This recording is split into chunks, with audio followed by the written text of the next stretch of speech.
ఈ ఘాతుక చర్య జరిగితే ఈ స్వామివార్ల ప్రవచనం బయటికి రానేలే. ఎందుకు ఇలా జరిగింది? సనాతన ధర్మం మీద దాడి చేస్తే వాళ్ళ తలలు తీస్తాను అన్నంత భీకర ప్రతిజ్ఞలు చేసేటువంటి పవనానంద స్వాముల వారి గొంతుగా మూగబోయిందా? ఆయన మాట్లాడాల్సినటువంటి అవసరం లేదా? దేవాదాయ శాఖ మంత్రి వర్యులు అది టైగర్ జోన్ పరిధిలో ఉన్నది కాబట్టి దాన్ని కూల్చివేశారు అని ఆయన ఒక ప్రకటన చేస్తాడు.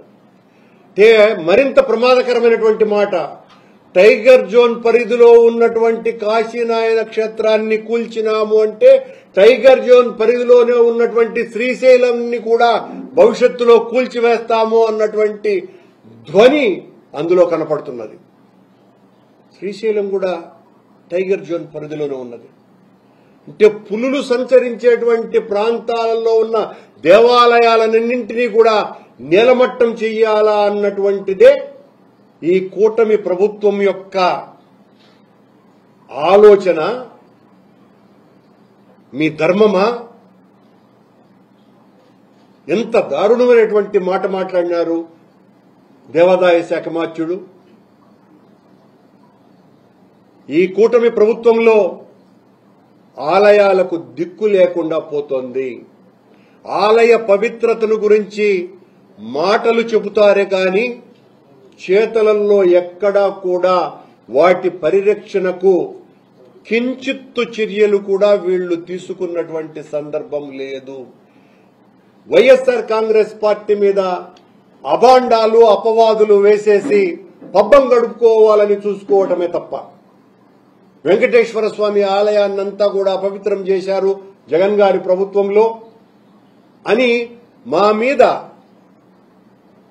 లడ్డూలో వెంకటేశ్వర స్వామికి నైవేద్యం ఇచ్చేటువంటి లడ్డూలో ఆవు కొవ్వును పంది కొవ్వును కలిపినారు అని సాక్షాత్తు ముఖ్యమంత్రి అత్యంత ధైర్యంగా ప్రకటన ఇచ్చేంత స్థాయికి కూటమి ప్రభుత్వం దిగజారింది. ఇంకా మెట్లు లేనేలేవు మేము మళ్లీ జారటానికి అని.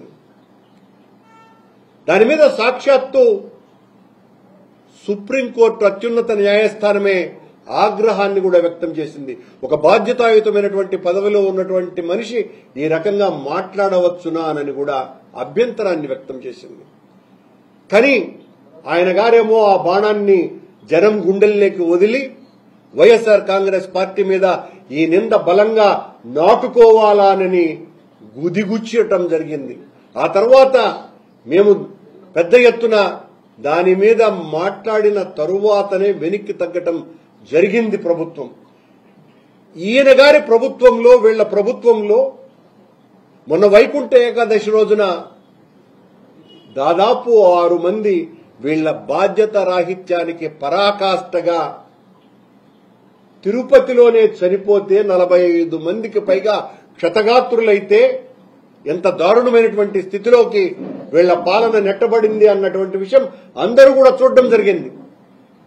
మా పాలనలో కించిత్తు పొరపాటు జరిగితే అది గొప్ప నేరంగా చిత్రీకరించి అత్యంత దారుణాలు తెలుగుదేశం పార్టీ ప్రభుత్వంలో జరిగితే దాన్ని చాలా చిన్న సంఘటనగా, అది జరగాల్సినటువంటి విషయం కూడా కాదేమో అన్నంత చిన్నదిగా ప్రకటించేటువంటి ఈ కూటమిని మోసేటువంటి నాయకులు, ప్రసార మాధ్యమాలు. నిన్న ఒక తాగుబోతు కొండ మీద నేరుగా వెంకటేశ్వర స్వామి ఆలయ ప్రాంగణం బయట పెద్ద ఎత్తున గొడవ చేసి, నేను లోకల్, నన్ను అడ్డుకునే వాళ్ళెవరు, ఒరే ఎంత కావాలన్న మందు ఎంతైనా కొండ మీద దొరుకుతుంది అని అనగలిగేటువంటి ధైర్యం కూటమి ప్రభుత్వంలోనే సాధ్యమవుతున్నది. ఇప్పటికి 4 సార్లు ఎర్రచందనం కొండ మీదనే పట్టుబడ్డది. 4 సార్లు పట్టుబడ్డది అంటే 40 సార్లు కిందికి దిగుంటుంది అని అర్థం. దాని మీద ఏ రకమైనటువంటి చర్యలు లేవు.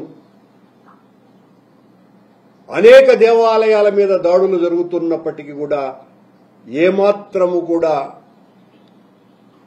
చర్యలు తీసుకోకుండా ఇంత పవిత్ర క్షేత్రమైన కాశీని ఆయన దాదాపు 15 కోట్ల మందికి పైగా ఆరాధ్యనీయమైనటువంటి స్థలం అది.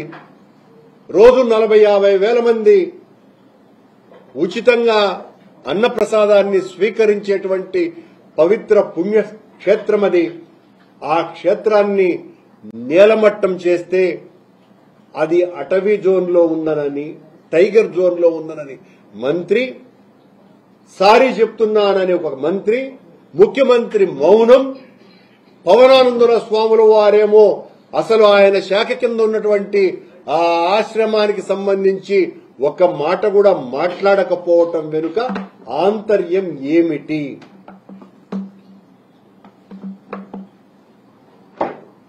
దీని మీద గత ప్రభుత్వం వైఎస్ఆర్ పార్టీ అధికారంలో ఉన్నప్పుడు జగన్మోహన్ రెడ్డి గారు ఆ ఆలయ పవిత్రతని, ఆ క్షేత్రం యొక్క పవిత్రతని, దాని మీద అటవీ శాఖకు వారికి ఉత్తరాలు కూడా రాసి ఈ క్షేత్రాన్ని కాపాడాల్సినటువంటి అవసరం ఉన్నదని కేంద్ర అటవీ శాఖ మంత్రిని విన్నవించటం కూడా జరిగింది.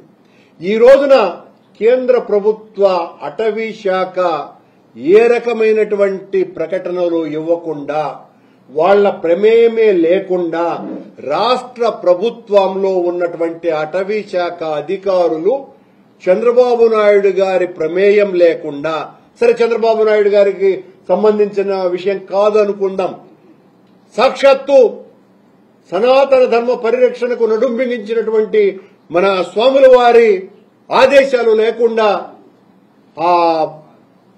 దాన్ని కూల్చివేస్తారా? ఆయన కిందనే ఉంది కదా, ఆ శాఖ కిందనే ఉంది కదా.